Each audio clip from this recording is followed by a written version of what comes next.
There was once a donkey who had spent all of his life carrying corn sacks to the mill for his master.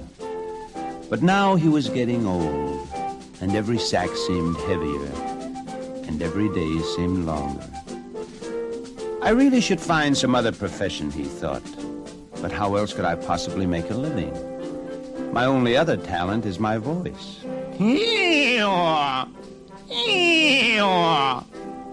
Aha, that's it, music. I will go to Bremen and become the town musician. So he set out for Bremen. And he had been walking for just a little while when he saw an old hound lying in the road, gasping and panting.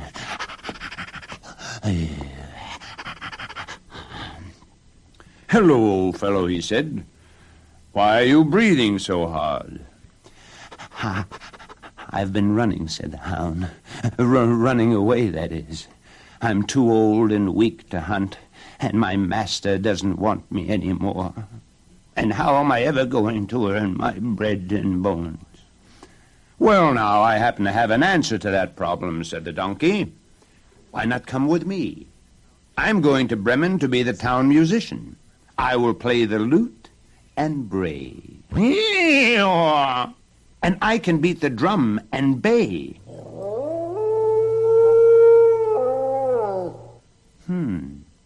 Not bad. I will go with you. So the two musicians went on toward Bremen. They hadn't been long on the road when they met a cat sitting on the path. And his face was as long as a rainy week, and his whiskers were drooping and trembling. There, old shaver, said the donkey. Don't cry. Nothing can be that bad. Oh, can't it, though, wailed the cat. I used to be the best mouse catcher in the country, but now I'm too old and can only sit by the fire. What am I to do? Where am I to go? Come with us to Bremen, said the donkey. You're a born serenader, and we'll make a rousing trio. Who, me? Me? Me, meow? Well, perhaps it would work. Let's try it. So the trio continued on toward Bremen. Soon the animals came to a farmyard, and on the gate sat a rooster, crowing with all his might. Now that, said the donkey, is a truly magnificent crow. I am singing my heart out, said the rooster, while I still can. I have just heard the farmer's wife say that tomorrow I go into the soup kettle. This is my last crow, but it will be my best. How fine it is to meet a musician who takes pride in his work, said the donkey. But why stay here and make soup when you can come with us and make music? Happily, the rooster agreed, and the four friends went on together toward Bremen. When evening came, they decided to stop and look for a place to spend the night. The rooster flew to the top of a tree, and in a moment called down, "There's a light up ahead." They soon saw that the light came from a window in a house. The donkey tiptoed up to it and looked in. "What do you see?" asked the rooster. "What do I see? I see a room filled with riches, a table covered with good things to eat, and sitting at the table, a band of robbers.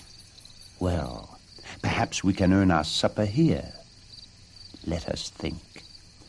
So the musicians worked out a plan. The donkey went back to the window and put his 4 feet up on the sill.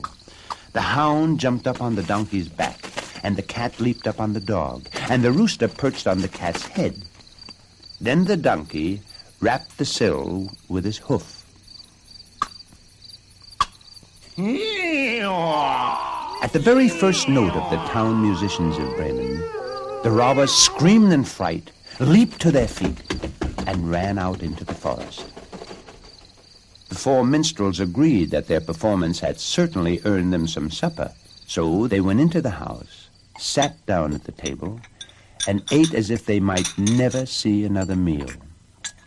Then they carefully put out the light, and each found the sleeping place that suited him best. The donkey stretched out on some straw in the backyard. The hound curled up behind the door. The cat lay on the hearth, and the rooster flew to the rafters of the roof. And soon they were all sound asleep. Meanwhile, the robbers were huddled out in the forest, but when it was past midnight, they crept in closer to the house. "We were foolish to be so frightened," said the leader. "We can't leave our house and our treasures just because we heard a noise. No matter how horrible it was, we can't leave our house." And he bravely ordered one of his men to go back and investigate. The robber tiptoed back to the house and slid in the front door. It was dark and silent inside. By the hearth, he saw what he thought were 2 live coals, and quietly he reached over to light them. But suddenly, the coals were the glistening eyes of the cat, who flew into the robber's face, spitting and scratching. "Help!" cried the robber, and ran for the back door, but the hound leaped up and bit his leg. "Help! Help!" he cried again, and ran out into the yard, but here the donkey gave him a hearty kick, and the rooster, jumping up and down in the rafters, crowed at the top of his lungs. The robber ran back to his leader as fast as he could. "There's a dreadful witch sitting on the hearth," he said, "and she spat at me and scratched me, and by the door stands a man with a knife, and he stabbed me, and in the yard lies a black monster, and he beat me with a club, and on the roof is the judge, and he roared, 'Caught the rascal, did you? We must never, never go back again.'" And they never did.